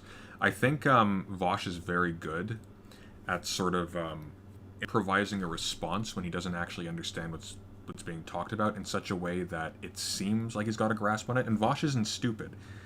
He's just out of his depth in this, and to be fair, like, so am I. But I mean, the point is, like, this was very much the wrong approach to take to Vaush, and it probably turned a lot of people against perspective philosophy as a result, because it sounds like he has contempt for people who are not in his discipline. In fact, he more or less makes that explicit when he talks about how Vaush is having difficulty following along because he's in sociology. By the way, sociology is one of the most Marxist departments you can have. Some of the best political science, in fact, comes out of Marxist sociologists. So, for example, I've made heavy use in the past of a wonderful book with an awful title called Indian Migration and Empire, A History of the Modern State by Radhika Mangia, who is an Indian sociologist in somewhere in eastern Canada. But, like, this is just kind of ridiculous. I don't know what he was going for here. I think what I'd like to do is take these notes and try to construct them into... I don't know if I can. It was just so all over the map. I'll upload this to my Discord. The Discord link should work. If it doesn't, I'll update it tonight. But, yeah. Andy says, to be fair, he was trying to explain the Frigga-Geach problem and Vaush interrupted him with a different topic. I agree, but he should have pushed it. That was something really important. He shouldn't have... I mean, at the same time, like, you have to cut perspective philosophy some slack. Like, he's human. He's probably extremely nervous and tired. Like, this went on for like an hour and a half. I was tired just typing this out. Like, I think they kept up with each other pretty well. This shouldn't have been a debate or an argument, right? Like, perspective philosophy is approaching this as if he's dealing with somebody who's fully conscious of what they're arguing and is promoting something radically immoral. But if he's coming from the perspective that Vaush is from a discipline where they simply don't cover the stuff that you cover in philosophy, so like there's a predetermined reason for why he wouldn't have an easy time following along with perspective philosophy's argument, then perspective philosophy should have approached this as like a teaching opportunity. He should have, like, don't start making accusations. Like, just explain. And explain how your position has more utility. Don't just say it has utility or reference, like, well, we need reasons. Like, well, say why. Which he tried to be fair, but, like, again, like, this is incredibly difficult to follow. And his reading of Hegel is weird. He refers a lot to, I think he references directly, actually, his video on bridging the Azot divide. Let me see if I can find that. Here we go. Yeah, so in the, if memory serves, in the video where he was talking about how you can have an objective morality without God, that was a weird video because he's meandering all over the place. Half of it you can just cut off. It has no bearing on the actual argument. And then near the end, he tries to juggle a teleological argument for human nature involving certain kinds of standards of activity or like flourishing that has to do with the kind of thing that you are, not just maximizing your pleasure or your gusto or whatever.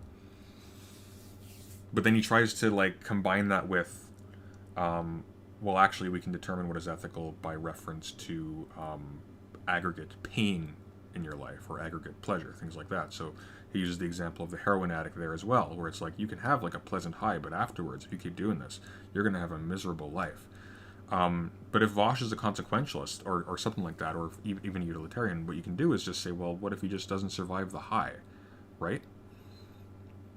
I don't know. There's a lot of problems with trying to use pain to ground morality, namely because there's so many cheats that you can deploy to get out of any sort of actual moral obligation.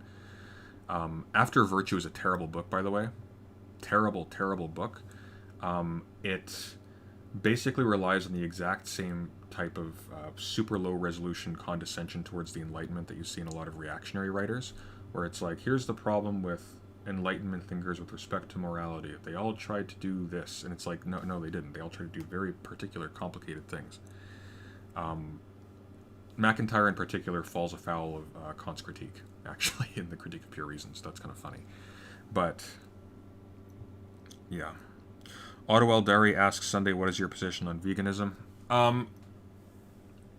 Not fully formed. I mean, I have to say at a certain level, I don't see a strong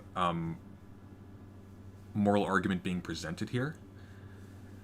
But at the same time, like, just from the standpoint of compassion for animals, like, I sympathize. But I don't... It's just...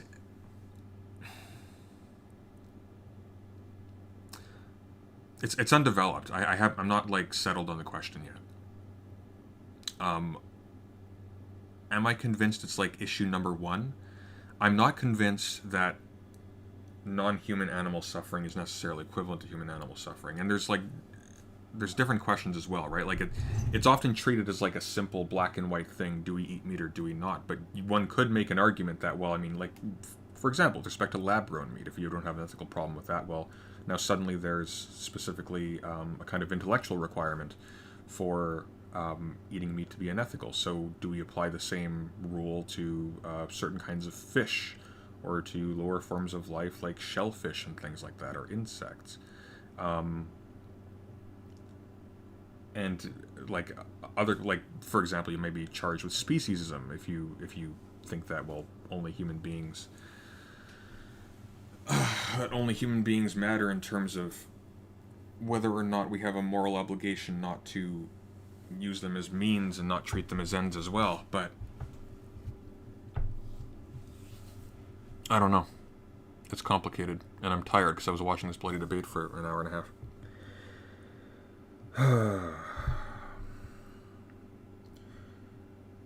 I mean, I have respect for the position. I don't like how it's generally argued. I mean, I think Vaush is basically right at a certain level. Like and this is where it actually kind of matters that a lot of them are hypocrites, or are openly hypocrites about other forms of unethical consumption, because it seems like all too often the fact that the meat industry results in an aggregate of suffering for non-human animals is used as an excuse for not caring about those other things. So, now, crucially though, that is not a by way of saying that that aggregate suffering is therefore not way worse than those other things. So, and Peter Singer takes the sentientist route where he eats bivalves because they apparently can't suffer. Again, though, like I don't think the question of suffering is. I don't think suffering is a good rubric. Like, we could easily put humans to sleep and then eat them, right? They wouldn't be suffering. In fact, we could make them drunk and make them feel as much pleasure as possible in the process of doing so. Aggregate of pleasure. We're still eating people. That still seems to be intuitively bad, right? But I haven't dug super deep into this, so I don't want to make a definitive statement one way or the other. I do think perspective philosophy is a better developed position on this.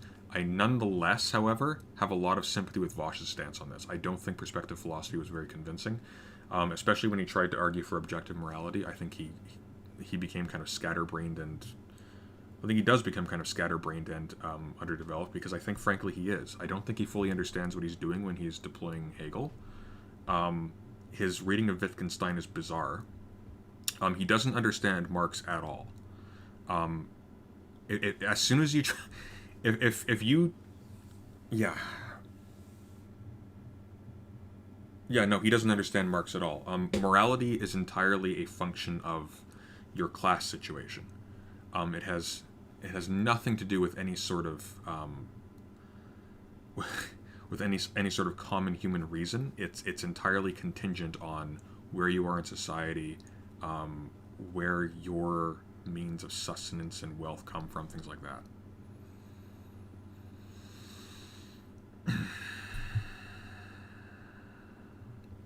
What do I think of Chantal Mouffe? I don't know who that is. Brendan Band says President Sunday's sociology is based, undervalued in contemporary discourse. I'd say I would agree. I think this might be a bit telling of where perspective philosophy is coming from biographically. He recommends MacIntyre, whose book After Virtue is not really that well regarded in ethics, but it is deployed often as sort of like the quintessential virtue ethics rebuttal to Enlightenment ethical thinking. But I mean, I regard it as having a lot of tendencies that I've seen in reactionary literature on the same topic. And there's a reason why it has some level of esteem in right-wing circles. And as well as his quoting of Ayn Rand, which is a little bit strange. That was from his objective morality video. He might be coming from a position of sort of a general disdain for modern ethics, resting on the assumption that modern ethics is sort of ungrounded. So Which it's not. There's just a diversity of different grounds at play. So, like, no moral system is hegemonic anymore in popular discourse. I mean, moral rhetoric is. But yeah, because like I recognize my own tendencies in the past in some of these critiques that he's making here. And I'm given to understand that he is a professor who teaches Hegel, so that's probably why he has such high regard for Hegel, because he's been enchanted with Hegel. The problem is he really hasn't mastered any of Hegel's argumentation, so he can't make it coherent or clear or use it effectively. It's just kind of like, this is a magical system that allows us to treat a culturally relative morality as if it's objective because it is rooted in this this unfolding of reason in the real world, or something like that. This dialectical unfolding of reason in man through to the state. Anyways, I'm going to be back on in a couple of hours with Jalma Bayorn. We will be doing a first, what do I want to call this? We're going to be going through King Crocoduck's Naturalist Nuke videos, responding to Christy Winters, arguing that science is not a social construct. He is, of course, very mistaken. And yeah, we'll see how that goes. See y'all at 7 Pacific time. Have a good night, and thank you for watching. And if I don't see you there, take care.